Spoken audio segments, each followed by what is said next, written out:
Hello everyone. Narration के इस session के अंतर्गत हम इम्पेरेटिव सेंटेंसेज के बारे में एक और नया टाइप पढ़ने जा रहे हैं, जिसमें हम पढ़ेंगे यदि कोई वाक्य लेट से शुरू होता है तो उसमें अगर प्रस्ताव या सजेशन मतलब कोई प्रस्ताव या सुझाव की बात हो तो उसे इनडायरेक्ट स्पीच में कैसे चेंज करना है, क्या स्ट्रक्चर होते हैं, देखिए ज़रा। तो आपका पहला रूल होगा, जो डायरेक्ट स्पीच में आपके पास सेंटेंस होगा वो इस प्रकार से होगा।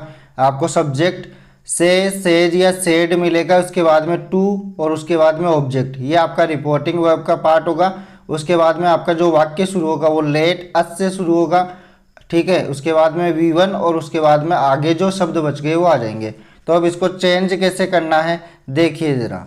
तो देखिए, अगर आपका वाक्य से, सेज और सेड टू से आ रहा है ना, तो आप प्रपोज या प्रपोजेज या प्रपोज्ड, लेकिन आपको इनके बाद में टू लगाना है। ऑब्जेक्ट अगर आता है तो आपको यहाँ पर टू लगाना है। उसके बाद में आपको यहाँ पर वी या दे दिखेगा, उसके बाद में शुड प्लस V1 और फिर आगे जो बच गया वो शब्द लिखना है, ठीक है। इसमें ज़्यादातर वी का यूज किया जाता है, ठीक है। दे आपको कभी कभी देखने को मिल सकता है एग्जाम में, तो आप ध्यान रखिएगा। और इसके अलावा कोई शब्द आ सकता है, तो वो है, अगर सुझाव की बात है तो सजेस्ट और सजेस्टेड, ऐसा कुछ आपको देखने को मिल जाएगा, ठीक है। सजेस्ट्स भी आ जाएगा। ये वर्ब के अकॉर्डिंग चेंज होते रहेंगे, लेकिन टू जरूर आएगा। अगर ऑब्जेक्ट आ रहा है तो टू जरूर आएगा, ये आपको याद रखना है। ये सबसे बड़ी बात आपको यहाँ पर याद रखनी है। Is it clear? इसके बाद में आगे कुछ एग्जाम्पल से देखिए ज़रा। पहला एग्जाम्पल आपका है, Manu said to his friends let's go to the cinema. तो कैसे चेंज करना है देखिए ज़रा। मनु सेड का क्या हो जाएगा, मनु प्रपोज्ड टू। यहाँ देखिए टू आ रहा है, Manu proposed to his friends, फिर यहाँ पर दैट लगा दो। दैट आपको लगाना है दो सेंटेंसेस को जोड़ने के लिए कंजंक्शन के रूप में। लेट्स का आप वी शुड कर दो, जहाँ पर आपको लेट्स दिख रहा है उसका आप कर दो वी शुड, और फिर आगे जो बच गया वो वैसा का वैसा लिख दो। इसके बाद में इसी को हम सजेस्टेड टू से बनाएंगे। सजेस्टेड टू हो जाएगा, फिर हिज फ्रेंड्स और मनु ऐसा का ऐसा आ गया, और दैट लगाकर दे शुड कर देंगे। वी शुड भी कर सकते हैं, फिर आगे जो बच गया वो वैसा का वैसा आ जाएगा। Is it clear? इसी प्रकार और एग्जाम्पल है, देखिए जरा। I said to the villagers let's help the poor. तो I suggested to the villagers, ये टू आपको यही याद रखना है। इसमें सबसे बड़ी चीज़ जो आपको लिखनी है, टू जरूर आएगा। Suggested to, proposed to, suggested to, proposed to, ये आपको याद कर लेना है। दैट लगा दिया, लेट्स का वी शुड कर दिया, हेल्प द पुअर ऐसा कैसा आ जाएगा। Is it clear? इसके बाद में आगे देखिए रूल नंबर 2। अगर आपको सब्जेक्ट दिखता है, ये डायरेक्ट स्पीच का स्ट्रक्चर है। से आ रहा है, सेज आ रहा है, सेड आ रहा है, लेट्स आ रहा है, V1 आ रही है, अदर्स आ रहे हैं, वही ये स्ट्रक्चर है। लेकिन यहाँ पर टू प्लस ऑब्जेक्ट नहीं है, तो क्या होगा देखिए जरा। अब देखिए, लेट्स वाले वाक्यों को हम दूसरे टाइप से भी बना सकते हैं, जिसमें आपको से, सेज और सेड दिखेगा, लेकिन इसके बाद में ऑब्जेक्ट नहीं आएगा, टू प्लस ऑब्जेक्ट नहीं आएगा। तो इस लेट्स का क्या कर देंगे, हटा देंगे। इसकी जगह क्या करेंगे, V4 करेंगे, ठीक है। और फिर इनको भी हटा देंगे, अदर्स आ जाएगा। लेट्स को भी हटा देंगे, V1 का V4 हो जाएगा और अदर्स आ जाएगा, ठीक है। और यहाँ पर प्रपोज्ड और सजेस्टेड हो जाएगा।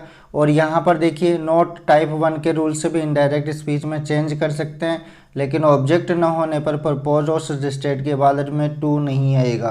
तो आपको यहाँ पर जो बात याद रखनी है, अगर आपको प्रपोज्ड या सजेस्टेड के बाद में ऑब्जेक्ट लिखना है तब तो आपको टू लगाना है। ऑब्जेक्ट नहीं लिखना है तो आप सजेस्टेड और प्रपोज्ड के बाद में टू नहीं लगाएंगे। क्लियर है इतनी बात? तो चलो एग्जाम्पल से और भी अच्छे से समझ लेते हैं। तो देखिए जरा, ही सेड आ रहा है, मतलब ऑब्जेक्ट नहीं है। लेट्स गो आ रहा है, फॉर ए वॉक आ रहा है, तो यहाँ पर लेट्स को हटा दो, गो का गोइंग हो जाएगा, V4 गोइंग हो जाएगा, ठीक है। और इधर ही सेड का क्या हो जाएगा, ही प्रपोज्ड या सजेस्टेड हो जाएगा। तो देखिए जरा कैसे बनता है। तो ही सजेस्टेड या proposed going for a walk. अब आपको बताया था कि रूल नंबर 1 से भी बना सकते हैं, तो देखिए कैसे बनेगा। ही सजेस्टेड या प्रपोज्ड, फिर दैट लगा दूँ, ऑब्जेक्ट नहीं आ रहा। यहाँ पर देखो टू प्लस ऑब्जेक्ट नहीं आ रहा, सबसे बड़ी बात यही याद रखनी है आपको। फिर उसके बाद में वी या दे, जो भी आप लगाना चाहो वो लगा सकते हो। ज़्यादातर वी का यूज किया जाता है, जो कि मैंने आपको पहले बता दिया है। इसके बाद में शुड आ जाएगा, गो फॉर ए वॉक ऐसा कैसा लिख देंगे। Is it clear? इसी प्रकार अगला एग्जाम्पल है, देखिए जरा। He said let's work for the nation, तो वर्क का क्या हो जाएगा, वर्किंग हो जाएगा, फॉर द नेशन ऐसा का ऐसा आ जाएगा, और सेड की जगह सजेस्टेड हो गया। आप प्रपोज्ड भी कर सकते हैं, कोई दिक्कत नहीं है। इसके बाद में देखिए दूसरे तरीके से ही प्रपोज्ड दैट, यहाँ पर आप सजेस्टेड भी कर सकते हैं, वी शुड हो जाएगा लेट्स का, उसके बाद में वर्क फॉर द नेशन ऐसा का ऐसा आ जाएगा। Is it clear? तो आपको हर टाइप के वाक्य को देखना जरूरी है, किस प्रकार का सेंटेंस आएगा, क्या आएगा, एग्जाम में कुछ भी आ सकता है ऑप्शन में, तो आपको ऑप्शन पे ध्यान देना है, तो इनको पता करना है कि किस किस टाइप के बन सकते हैं। Is it clear? तो चलिए देखते हैं अगला एग्जाम्पल। अगला एग्जाम्पल आपके सामने है, the children said let's play together, तो क्या हो जाएगा, द चिल्ड्रन प्रपोज्ड हो जाएगा, और प्ले का प्लेइंग हो जाएगा, और टुगेदर ऐसा का ऐसा आ जाएगा। इसी प्रकार अगर इसको फर्स्ट रूल से बनाएंगे तो द चिल्ड्रन सजेस्टेड हो जाएगा, दैट लगा देंगे, लेट्स को हटाकर वी शुड लगा देंगे, प्ले टुगेदर ऐसा का ऐसा आ जाएगा। Is it clear?